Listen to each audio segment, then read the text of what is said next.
اس video میں ہم جاننے کی کوشش کریں گے کہ رشیا کے اوپر کون کون سی پابندیاں عائد کی گئی ہے اور اس زمن میں رشیا جو ہے وہ اس کی اکنامی کو کتنا اس نے متاثر کیا ہے۔ جب سے رشیا نے یوکرین میں انویژن کیا ہے، یعنی یوکرین کے اوپر جنگ مسلط کی ہے، تب سے رشیا کو بہت ساری پابندیوں کا سامنا کرنا پڑا ہے یو ایس اے اور EU مطلب یورپین یونین کی جانب سے۔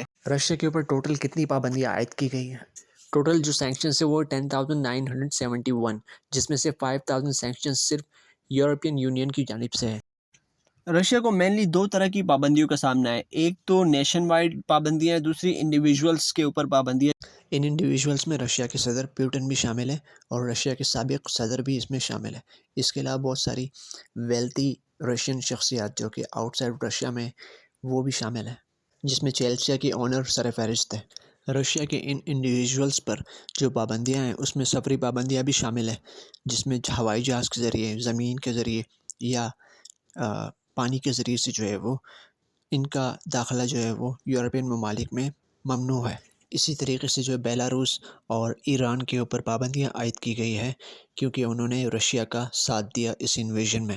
بات کرتے ہیں کہ کتنی ایسٹ جو فریز کیے گئے ہیں یا بلاک کیے گئے ہیں یورپین یونین کی جانب سے۔ یورپین یونین کی جانب سے 21.5 بلین یورو کے ایسٹ فریز کیے گئے ہیں رشیا کے۔ 300 بلین یورو کے ایسٹس بلاک کیے گئے ہیں سینٹرل بینک آف رشیا کے۔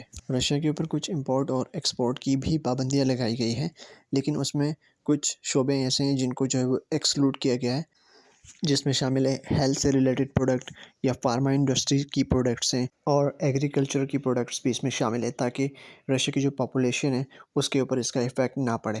فروری 2022 سے یورپین یونین نے 43.9 بلین یورو کی ایکسپورٹڈ گڈس کے اوپر بین لگایا ہے۔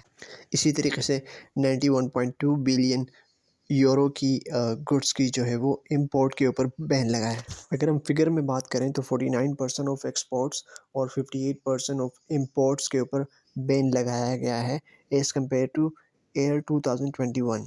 کون سی ایسی گڈس ہیں جو کہ ایکسپورٹ نہیں کی جا سکتی یورپین یونین سے رشیا کی جانب؟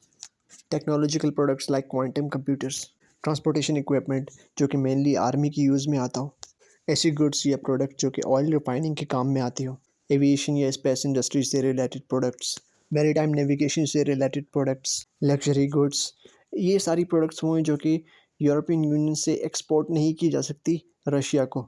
اب بات کرتے ہیں ایسی پروڈکٹس کی جو کہ یورپین یونین امپورٹ نہیں کر سکتا رشیا سے۔ اس میں شامل ہے کروڈ آئل اور ریفائنڈ پیٹرولیم پروڈکٹس، اس میں شامل ہے کول اور اسٹیل پروڈکٹس، آئرن گولڈ، سی فوڈ، لیکور، ووڈکا، سگریٹس اور کاسمیٹکس بھی شامل ہے۔ یہ وہ پروڈکٹس ہیں جو کہ امپورٹ نہیں کی جا سکتی رشیا سے یورپین یونین کو۔ کچھ ایسی سروسز ہیں جو کہ بین کی گئی ہیں، مطلب ایسی سروسز آپ رشیا کو پرووائڈ نہیں کر سکتے، نہ ان سے لے سکتے ہیں، جیسے IT کی سروسز، کنسلٹنسی کی سروسز ہے، اس کے علاوہ جو ہے وہ لیگل کنسلٹنسی کی سروسز ہے، ایڈورٹائزمنٹ کی سروسز ہے، اکاؤنٹنگ کی سروسز پہ شامل ہے۔ جیسے کہ اس تصویر میں آپ دیکھ سکتے ہیں نیئرلی 90% آف رشین آئل کے اوپر سینکشنز لگائی گئی ہیں یورپین یونین کی جانب سے۔ 90% آف رشین آئل کی ایکسپورٹ کے اوپر پابندی لگائی گئی ہے کیونکہ رشیا مینلی جو ہے وہ اس کا پروفٹ جو آتا ہے وہ آئل انڈسٹری سے ہی آتا ہے۔ اس کے علاوہ یورپین یونین نے ایک پرائس کیپ بھی متعارف کروائی ہے تاکہ جو تھرڈ پارٹی جو بھی رشیا سے آئل امپورٹ کرتا ہے اسے خاص ایک پرٹیکولر پرائس میں جو ہے وہ آئل امپورٹ کرنا ہوگا، ادروائز وہ امپورٹ نہیں کر سکتا۔ مقصد بیسیکلی یہی ہے کہ رشیا کے جو آئل کا جو پروفٹ ہے اسے کم سے کم کیا جائے۔ اسی طریقے سے جو ہے یورپین یونین کی ویزلز جو ہیں وہ یا شپس جو ہیں وہ ان کے اوپر بھی پابندی ہے کہ وہ رشین آئل کو ایکسپورٹ نہیں کر سکتے دوسرے ممالک میں۔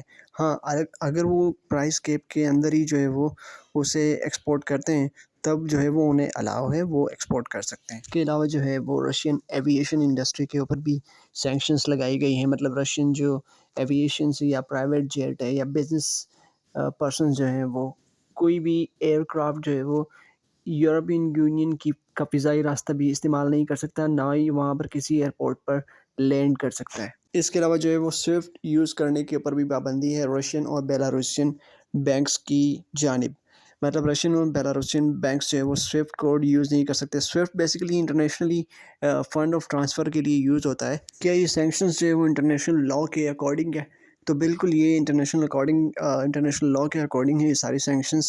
According to New York Times, Russia کی جو ٹریڈ والیوم ہے وہ نن EU کنٹریز کے ساتھ بہت زیادہ جو ہے وہ انکریز آیا ہے اس میں، لائک انڈیا، چائنا، ترکی اور برازیل جو لارجلی انکریز آیا ہے ٹریڈ والیوم میں، وہ انڈیا کے ساتھ 310% ہے اور فالوڈ بائی ترکی بائی 198%۔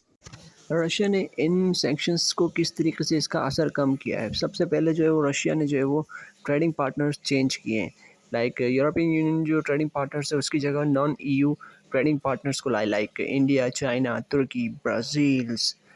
اس کے علاوہ جو بہت ساری یورپین کنٹریز ہیں جو کہ ڈپینڈنٹ ہیں انرجی میں رشیا کے اوپر، لائک ہنگری، ٹھیک ہے۔ اس کے علاوہ جو ہے وہ رشیا نے اپنی کرنسی کو مضبوط کیا، ربل کو۔ اس کے علاوہ رشیا نے آئل اینڈ گیس کی پرائسز میں تھوڑا سا انکریز کیا ہے، اور اس کے علاوہ جو ہے رشیا نے آئل جو ٹیکنالوجی ہے اس کا استعمال کیا ہے آئل کی پروڈکشن میں، تاکہ اس میں جو ہے وہ ان کی کاسٹ جو ہے وہ کم سے کم آئے۔ بہت ساری جگہیں ایسی ہیں جہاں پر رشیا کو ان پابندیوں نے ویک بھی کیا۔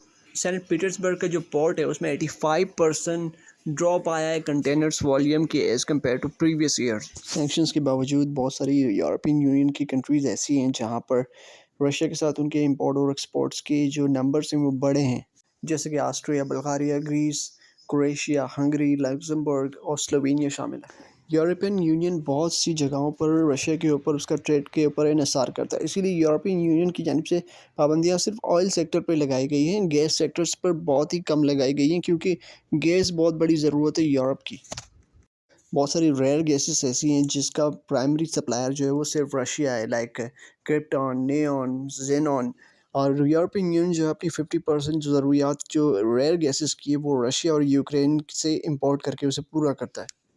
رشیا گلوبل سپلائر ہے نیوکلیئر مٹیریل اور ٹیکنالوجی کا، اور ہنگری جو ہے وہ 50% اپنی الیکٹریسٹی جو ہے وہ نیوکلیئر پاور کے اوپر انحصار کرتا ہے، اسی لیے جو ہے وہ بہت مشکل ہے کہ وہ رشیا سے جو ہے اپنا ٹریڈ والیوم کم کرے، بیکاز رشیا ایک بہت بڑی اکنامی ہے in terms of oil exports اور مٹیریل ایکسپورٹس، منرل ایکسپورٹس، اور اس طریقے سے جو ایلومینیم ایکسپورٹس، بہت ساری ایسی چیزیں جو کہ یورپین یونین کی ضرورت ہے، ورلڈ کی ضرورت ہے، اور وہ رشیا کے پاس بہت ساری ہے۔ یہاں پر داد دینی پڑے گی رشیا کے فائنینس منسٹرز کو، یا جو رشیا کی فائنینس انڈسٹری ہے، کہ وہ کس طریقے سے جو ہے وہ اپنا ٹریڈ والیوم بیلنس کر رہے ہیں یورپین یونین کی سینکشنز کے باوجود۔